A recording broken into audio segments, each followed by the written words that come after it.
Hai teman-teman pendengar podcast Kata Revi. Sekarang kita memasuki hari keempat dari 5 Days Challenge untuk podcast. Sekaligus juga ini menjadi hari keempat untuk teman-teman yang mengikuti Drop Challenge di Threads. Sekarang apa sih yang akan saya bahas gitu ya terkait dengan aktivitas sebagai seorang penulis?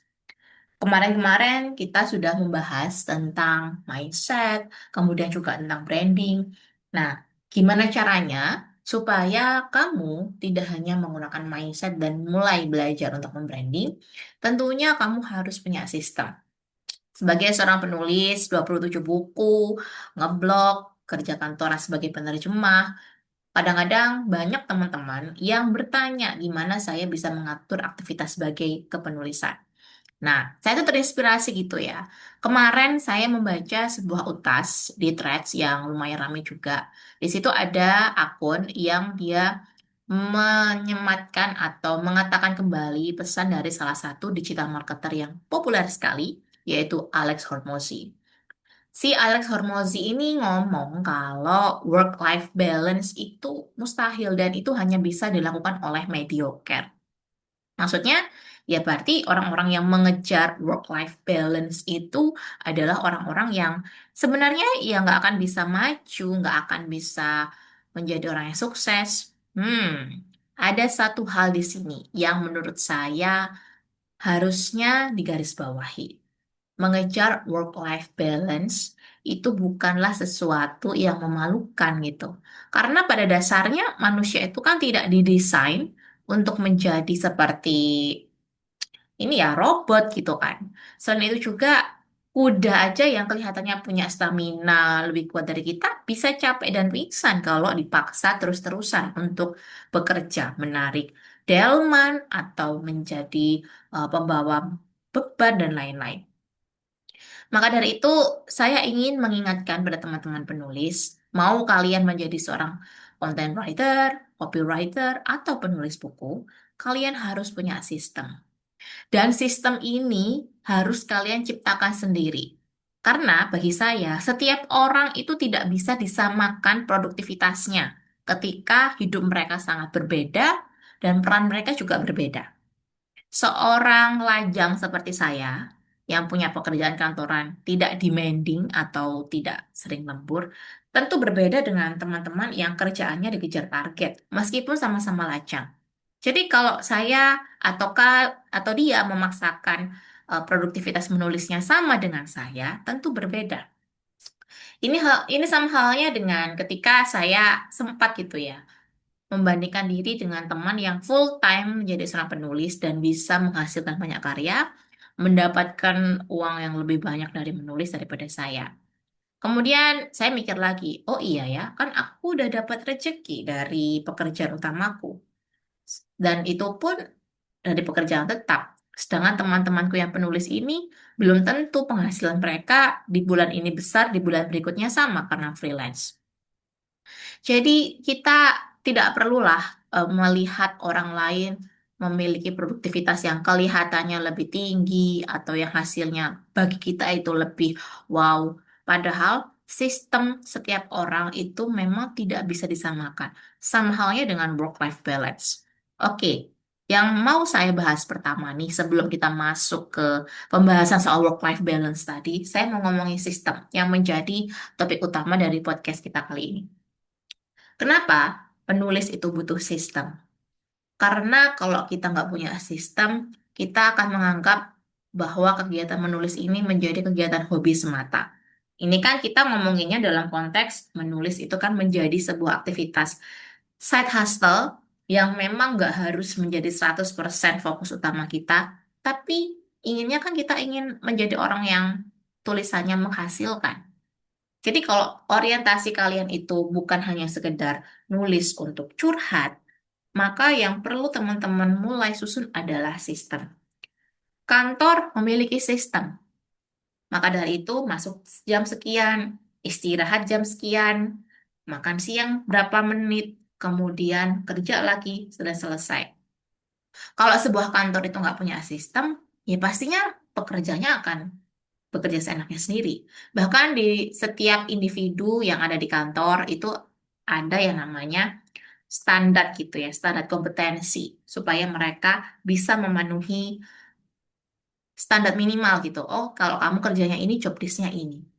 They have system. Kalau misalnya ini diaplikasikan ke diri kita yang seorang penulis kreatif, itu bukannya mengikat atau malah membuat kreativitas kalian turun kok. Dengan sistem, kalian bisa mengatur dan memprediksi kira-kira gimana ya pencapaian dan progres saya sebagai seorang penulis. Saya kasih contoh nih, sistem yang saya bikin buat diri sendiri.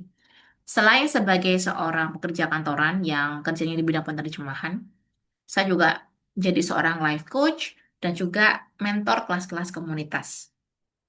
Jadi bisa dibayangkan betapa saya harus membagi waktu dan fokus. Tapi setiap kali di awal bulan sebelum masuk ke hari-hari berikutnya, saya sudah menetapkan dan merencanakan, oh di tanggal ini saya bisa nih ngajar. Bahkan saya juga hanya menerima maksimal 3 klien privat setiap bulannya karena saya juga punya sistem, yaitu saya pengen punya waktu untuk jalan-jalan dan juga nggak cuma mikirin klien gitu kan.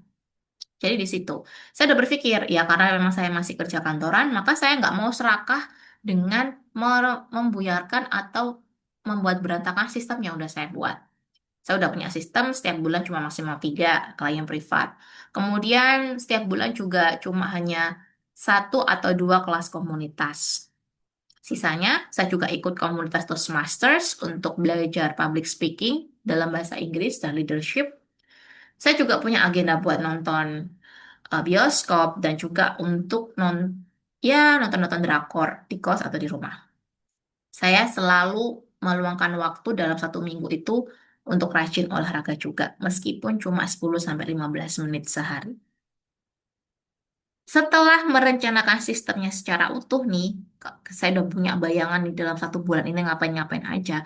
Baru saya pretelin menjadi sistem mingguan yang saya tulis di buku jadwal, jadwal mingguan ya, di buku jadwal hari mingguan itulah baru saya pretelin lagi tiap harinya ngapain. Biasanya karena saya udah tahu bahwa jam optimal saya itu kalau sukanya nulis itu setiap habis bangun pagi dan sholat subuh, ya udah saya punya kebiasaan untuk menyusun sistem mulai nulis itu ya 30 menit setelah sholat subuh. Kecuali memang ada kegiatan yang mendesak banget gitu yang membuat saya nggak bisa nulis. Tetapi meskipun waktu 30 menit ini tidak tercapai, saya akan tetap menyempatkan menulis dalam waktu 10 menit aja. Mungkin tidak di pagi hari, tapi di malam harinya. Seperti ada hutang gitu, karena ini kan udah tersistem ya. Jadi kalau nggak saya jalani itu menjadi sesuatu yang nggak enak. Itu pun saya bagi lagi. Misalnya hari Senin menulis, hari Selasa waktunya membaca dan riset, hari Rabu waktunya nulis lagi gitu. Jadi selalu ada target tiap minggunya saya mau ngapain, kemudian saya bagi menjadi beberapa hari. Setelah itu saya juga menyusun rencana olahraga dan lain-lain. Setiap penulis harus punya sistemnya. Mungkin kamu seorang ibu rumah tangga, sehingga kamu cuma bisa nulis di saat anakmu tidur. Ya udah, kamu bisa melakukan hal itu. Jadi kamu jangan memaksakan diri untuk memaksain nulis di pagi hari misalnya. Yang penting kamu harus meluangkan waktu, seperti yang kemarin kita bahas yaitu manajemen energi.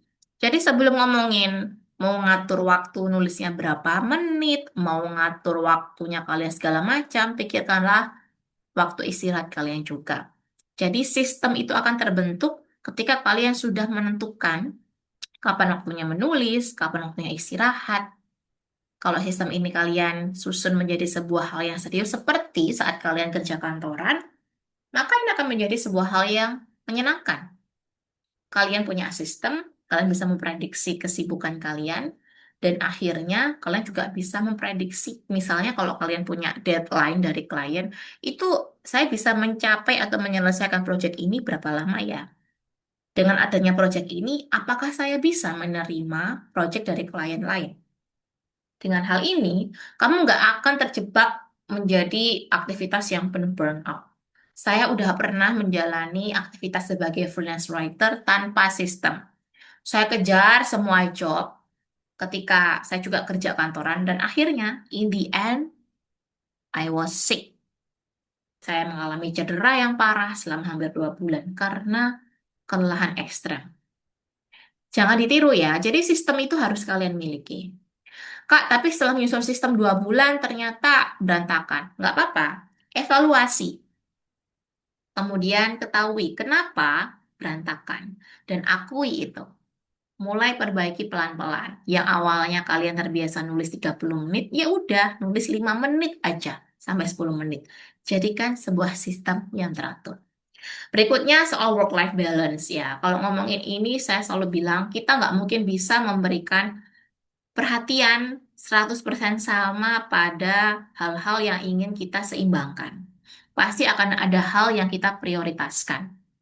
Makanya, saya nggak pernah ngomongin work-life balance itu tidurnya sama gitu dengan waktu kalian bekerja. Kan seperti saya sendiri, saya punya kebiasaan tidur 6 jam udah cukup bagi saya dan itu nggak masalah. Kalau di bawah 6 jam itu pasti masalah.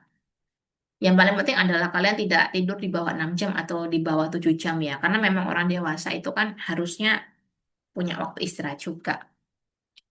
Jadi kalau misalnya kalian saat ini fokusnya adalah untuk bekerja dan untuk memenuhi kebutuhan rumah tangga, ya nggak masalah. Kalian nggak perlu harus nge-gym 2 jam. Luangkan aja waktu 15 menit. Jadi waktu lebih banyak ya untuk bekerja. Tapi 15 menit olahraga tiap hari itu better daripada kalian tidak berolahraga sama sekali. Ya kan? Jadi otomatis ini kita bisa katakan nggak sama gitu porsinya. Tapi dilakukan dengan sistem.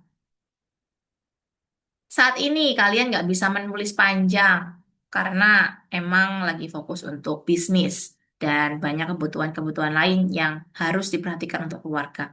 Ya nggak masalah kalian tidak ikut lomba gitu misalnya karena kalian belum bisa ikut kompetisi. Tapi kalian bisa menulis selama 15 menit untuk blog kalian sehingga bisa diupload tiap minggu. Tetap menulis kan? Meskipun belum bisa menulis buku secara utuh. Nulis blog tiap minggu dikumpulin 1 tahun lebih akan jadi buku yang bisa kalian kembangkan benang merahnya. Jadi menurut saya work-life balance itu bukan sesuatu hal yang memalukan. Yang tidak bisa disamakan tentu porsi waktunya. Tidak ada keadilan yang bisa disamaratakan. Kalian kalau mau ngomongin misalnya nih, oh aku mau balance untuk anak-anakku. Padahal yang gede usianya 15 tahun, yang kecil usianya 8 tahun. Nggak mungkin kan kita sama-sama kasih uang saku sebesar 200.000 misalnya. Tentu harus berbeda. Sama dengan work-life balance. Work-life balance itu bukan berarti semuanya harus seimbang. Ada yang diprioritaskan, tapi yang lain tidak dilupakan. Karena kalau kita cuma work aja, cuma kerja aja, lalu kita nggak nulis sebagai pemenuhan kreativitas, kita nggak istirahat cukup, ya jadinya apa? Gagal semuanya. Inilah pendapat saya tentang sistem dan juga work-life balance. Kamu penulis, jadilah penulis yang punya sistem dan juga cerdas. Terima kasih karena sudah mendengarkan podcast kali ini dan sampai jumpa di episode berikutnya.